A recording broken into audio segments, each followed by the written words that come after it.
كان صيف وميرا على شط البحر عم تجمع صدف وحجارة غريبة وحلوة. من بعيد، من السما فوق نص البحر، طلع صوت نسر، وعلى ظهره في بنت صغيرة. غط حدا لميرا وقرب على ظهره من كتر التعب. البنت الصغيرة اسمها أنابل، كانت مسافرة على ظهر النسر رفيقها هاري ذا بولد.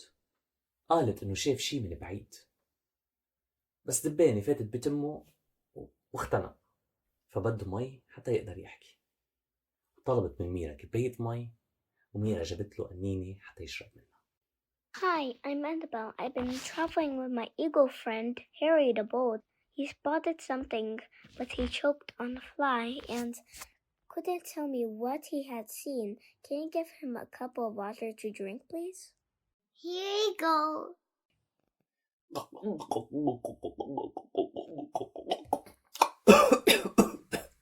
Hi.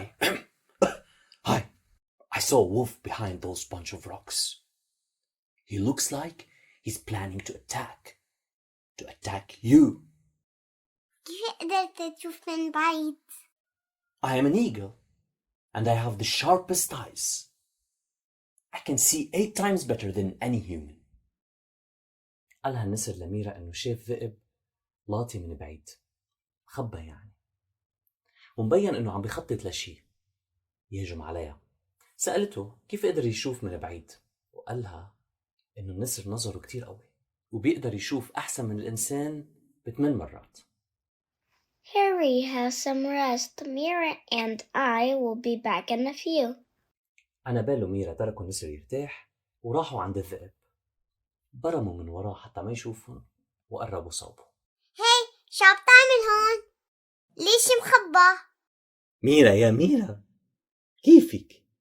خبرني دكتور الأسنان شو عملتي فيي، أنك عطيتيني سكر نبات بدل الدواء. خبرته أنه كنت عم تحتال علينا حتى تفوت على البيت التالتة. معك حق، بعتذر منك. صلح. مد إيده الذئب حتى يسلم على ميرا. بيعملوا صلح. ميرا ترددت بالأول، رجعت قربت منه حتى تسلم عليه، ولحقتها أنابل. قبل ما يوصلوا لعنده دعست ميرا على شي بيشبه مثل الباب مخبى تحت الرمل. فتح فيهم ونزلوا بزحلايطة غميقة طويلة بقلب الأرض، وبآخرها في حبس كبير. وقعوا بقلبه وقفل عليهم. طل الذئب قرب وجهه لميرا وأنابال اللي صاروا ورا قضبان الحبس. ننا جوعان، بمين بدي بلش؟ Sorry, I don't understand Arabic. Stomach empty. I eat kids in breakfast. Is that supposed to be scary? Because it's not. Maybe it's the grammar or poor choice of words? You teach Wolf. Sure, how about you say, I'm hungry, I eat kids for breakfast? I am hungry. I eat kids for breakfast. Yes, better, much better. Now do it again, but with a deeper voice. Be scarier. I am hungry. I eat kids for breakfast. Ah, that's great. Too bad it's lunchtime. Oh, right. Wolf comes again tomorrow. أنابيل قالت له للذئب إنها ما بتعرف عربي، فجرب يحكيها بالإنجليزي. أنابيل ما خافت من الذئب وحاولت تضيع له وقته.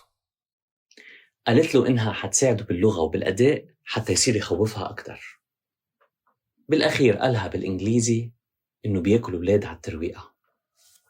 حاولت أنابيل مرة تانية تضحك عليه، وقالت له إنه هلأ مش وقت ترويقة، بل وقت الغداء، وإنه لازم يرجع بكرة. برم الذئب حتى يفل، بس رجع. خطر عباله إنه عم تستغبيه، وإنه ما ضروري ينطر لبكرة. أو في أكلكم اليوم. فتح باب الحبس حتى يهجم عليهم، بس ميرا وأنابيل كانوا جاهزين له. لقطوه وشدوه على قلب الحبس، وقعوه بالأرض وقفلوا عليه الحبس. تركوه وركضوا حتى يهربوا من الفتحة اللي وقعوا منها. كان في سلم طويل حد الزحليطة. عربشت ميرا بالأول حتى تهرب، وإجت حتى تلحقها أنابيل، بس سمعت صوت بكي. وقفت محلها وطلعت وراها. We can't leave him here. قالت أنابيل لميرا إنه ما فيهم يتركوه هون، But he wants to eat us. بس إذا فتحوا له الباب حياكلهم. No, he won't. I'll talk to him. ردت أنابيل إنها حتحكي حتى ما ياكلهم. قربت صوبه، حطت إيدها على القفل. I will let you out, but you need to promise you won't eat us. Wolf, hungry. Mira and I will buy you a burger. How about that for a deal? طلبت أنابيل من الذئب إنه يوعدهم ما ياكلهم إذا فتحت له الحبس. رد وقالها إنه جوعان، فقالت له إنه هي وميرا رح يشتروا له برجر. فوافق الذئب. فتحوا له الباب وطلبوا له برجر من الكافيه يلي على حد شط البحر. قعدوا معه شوي، أكلوا كمان برجرز وشربوا عصير وحكيوا عن الاشياء يلي بحبوها وشو بحبوا يعملوا، واتفقوا يصيروا أصحاب. وبما إنه الديب بحب الطبيعة وحافظ طرقات الضيعة والغابة كلها، قرر يصير يعمل جولات مشي بالطبيعة، هايكينج، وهو يكون الجايد.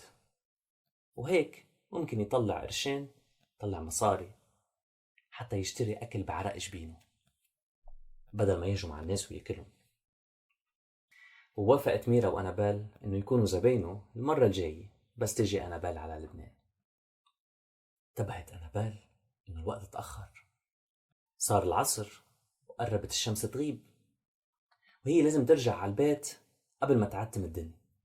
مشوار طويل فوق المحيط. راحت على الشط ولقت هاري ذا بولد حرام النسر بعده مسطح على الأرض تعبان، ما رح يقدر يطير ويلحقوا يوصلوا بكير. فشو العمل؟ بهالوقت لاحظت ميرا كيف الشمس عم تضوي على البحر، كيف انعكاسها على سطحه عم يعمل هيك بريق سباركلز. فبتتساءل إذا هالبريق فيه أي سحر ممكن يساعدهم. There's no harm in trying. أنابيل بتقلها إنه مش غلط يجربوا.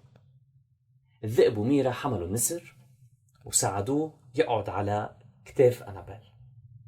وقفت أنابيل على أول الرصيف البحري وركضت هي والنسر لآخره بأقصى سرعة، وقفزت بقلب المي مطرح ما الشمس عاملة بريق. ميرا والديب نطروا لشي دقيقتين. أنابيل والنسر كانوا بعضهم ما طلعوا من المي، وإذ بطير النسر فارد جوانحه الكبار وحواليه ضوء بيبهر العيون أكتر من ضوء الشمس. أنابيل كانت صارت على ظهره للنسر ولوحت بإيديها باي لميرا وللذئب، وهن بدورهم لوحولن كمان ليودعون، حتى اختفت أنابيل والنسر وما بقى مبينين. بقيت ميرا والذئب على جنب الرصيف البحري يراقبوا الشمس عم بتغيب. بعدها هن كمان ودعوا بعض ورجعوا على بيوتهم. توتي توتي توتي، خلصت الحلقة. تورونا بالقصة الجاية.